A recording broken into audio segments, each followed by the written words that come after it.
स्वयं के पुरुषार्थ पर भरोसा करो, अपने परिवार के संस्कार पर भरोसा करो, लेकिन इस पर भरोसा करो जो है ही नहीं आपका, तो फिर क्या करना।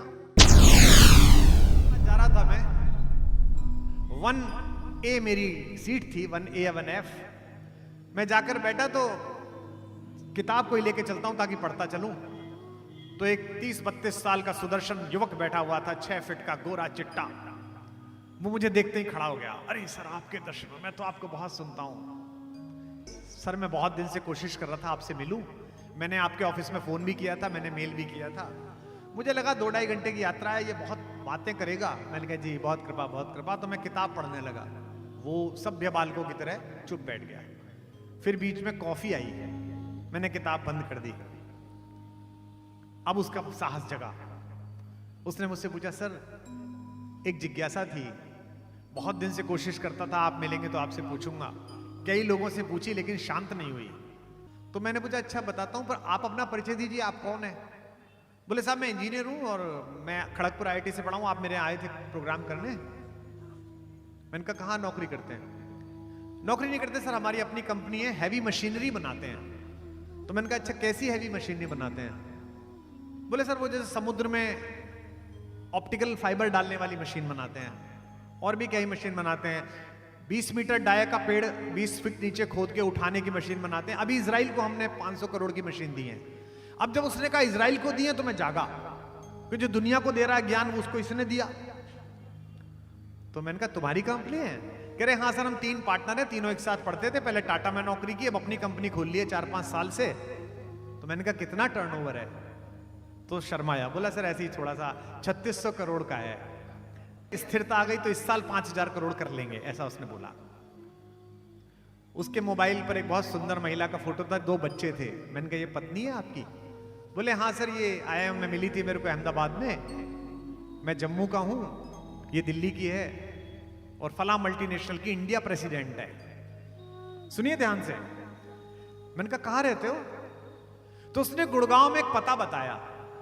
तो मैं समझ गया कि 50-60 करोड़ का इसका मकान भी है। देखिए आप,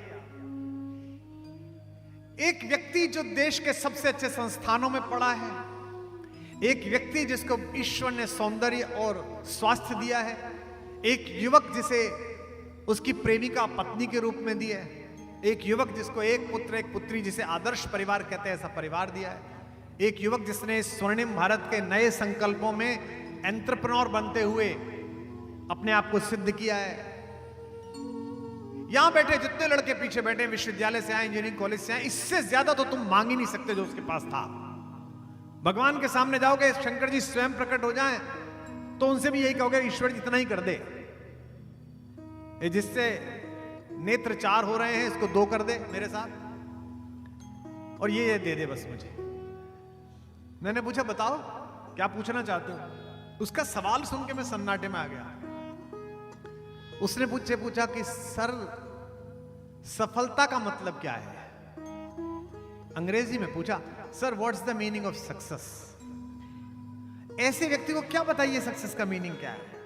उसने कहा कई लोगों से पूछा सर, इसका उत्तर नहीं मिला, मैं कैसे मानूं कि मैं सक्सेसफुल हूं या नहीं हूं। मैंने उसे एक पंक्ति का उत्तर दिया, आपके जीवन में भी ये शंका आई हो तो उसे लेके चले जाना, आनंद आ जाएगा। मेरे जीवन में तो उतर गया है। मैंने उसको कहा अगर तुम्हारे होने से दुनिया खूबसूरत है तो तुम सफल हो,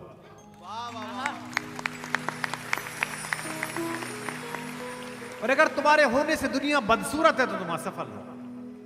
उसने मुझसे पूछा दुनिया कितनी दुनिया। मैंने कहा बाह भर दुनिया, परिवार भर दुनिया, कॉलोनी भर दुनिया, शहर भर दुनिया, दुनिया भर दुनिया।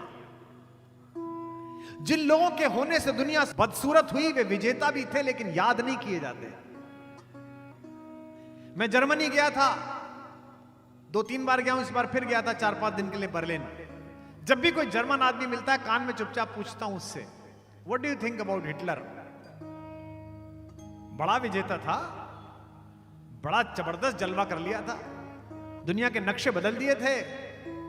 जर्मनी का आदमी वितृष्णा से कहता है Germany is not about Hitler. नाम नहीं रखते लोग हिटलर का। अब जब अंधेरे घिरेंगे जीवन में तो विज्ञान नहीं बचाएगा। जैसे यहां प्रोफेसर्स आए, टीचर्स आए, एडिसन बल्ब बना सकता है जिसमें प्रकाश हो जाए। प्रकाश सब एडिसन के बल्बों का है। दुनिया का कोई एडिसन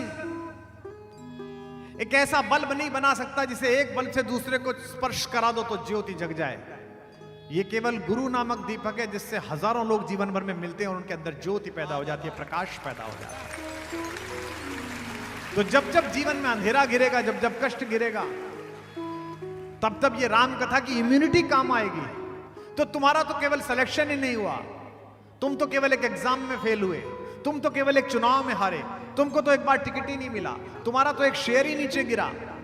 लेकिन जिसके जीवन से सब कुछ छीन लिया गया, एक रात्रि में ही राज्याभिषेक से वनवास की यात्रा तय कर दी गई, उसे एक व्यक्तित्व ने बिना किसी चमत्कार के इस देश को प्रभुता संपन्न कैसे किया, यह राम की कहानी बताती है। दो शब्द हैं अलग अलग हर्ष बाबू, एक चेतना और एक चिंतन है। चेतना वैज्ञानिक रखो और चिंतन आध्यात्मिक रखो। चेतना तो प्रतिपल की है ना, ये गर्मी लगी, ये जाड़ा लगा, गर्मी लगी तो ठंडे की तरफ जाओ, जाड़ा लगा तो गर्मी की तरफ जाओ, जाड़ा लग रहा है तो ये हीटर जला लो, गर्मी लग रही है तो एसी चला लो, ये चेतना है। लेकिन चिंतन कि इसके शीतोष्ण सुख दुख में भगवान के प्रति कृतज्ञ कैसे रहें। और तीसरी बात फिर कह रहा हूं इस बच्चे के लिए जिसने दिल्ली में पूछा, जो सुन रहा होगा, चेतना वैज्ञानिक रखो, चिंतन आध्यात्मिक रखो और चिंता शून्य रखो, बिल्कुल शून्य, कुछ करना ही। और ये चिंता शून्य कब होगी? जिस दिन भगवान पर यह भरोसा हो जाएगा कि वो है, जिस दिन ईश्वर पर यह भरोसा हो जाएगा कि पीछे है। आस्तिकता का प्रश्न नहीं है, नास्तिकता का प्रश्न नहीं है। प्रकृति पर भरोसा करो, स्वयं के पुरुषार्थ पर भरोसा करो, अपने परिवार के संस्कार पर भरोसा करो, लेकिन इस पर भरोसा करो जो है ही नहीं आपका, तो फिर क्या करना? पैसे पे भरोसा कर लिया, इसका क्या करना भाई? शक्ति पे भरोसा कर लिया जो तुम्हारी है ही नहीं, पद पर भरोसा कर लिया जो आज है कल नहीं है, फिर क्या करोगे?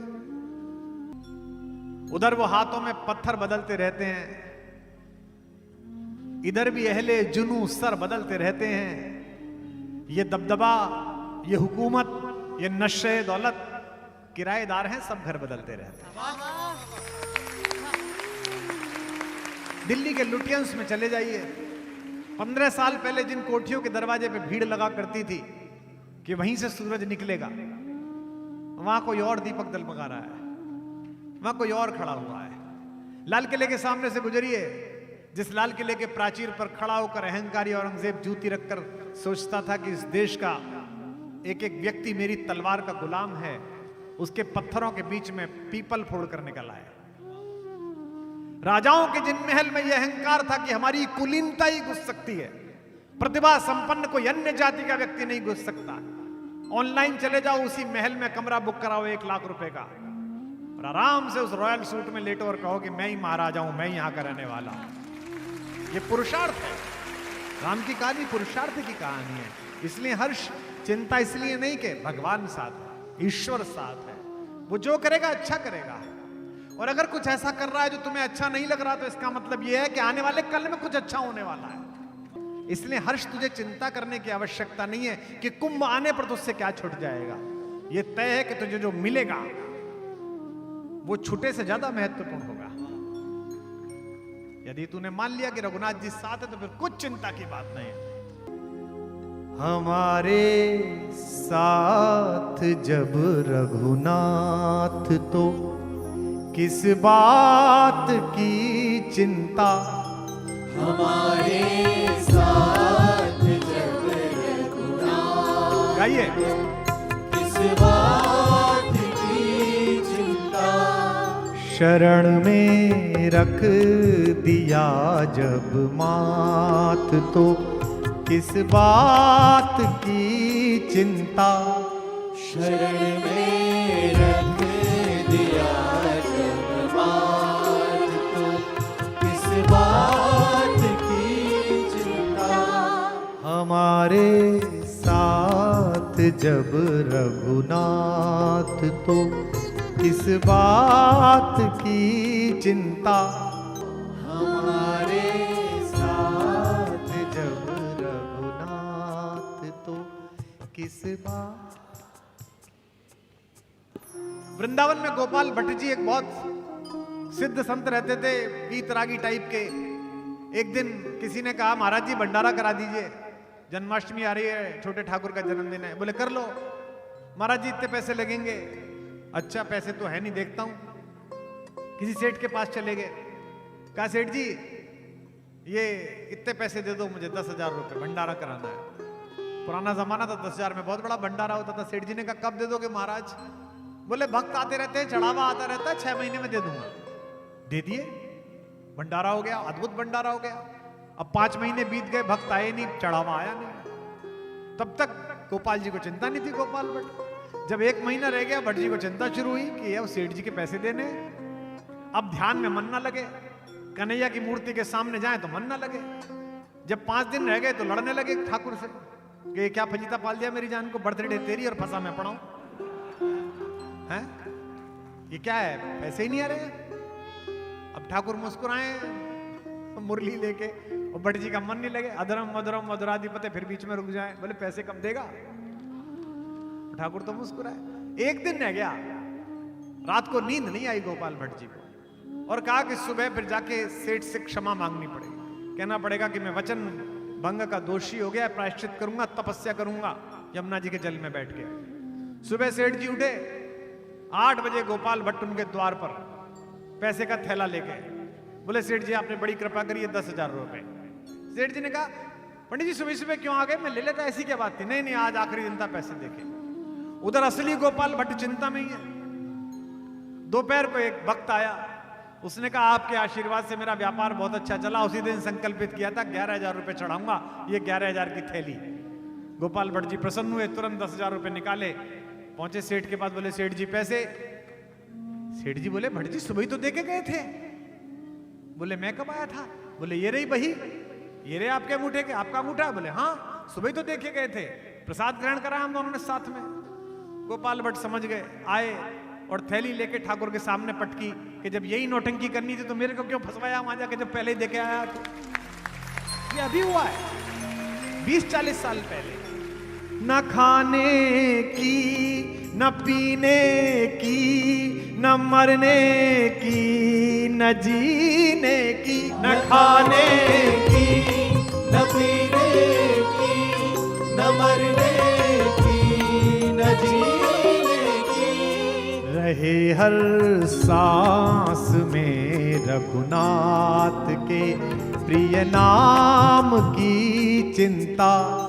रहे हर सांस में रघुनाथ के प्रिय नाम की चिंता। हमारे साथ जब रघुनाथ को इस बात। बोल सियावर रामचंद्र भगवान की।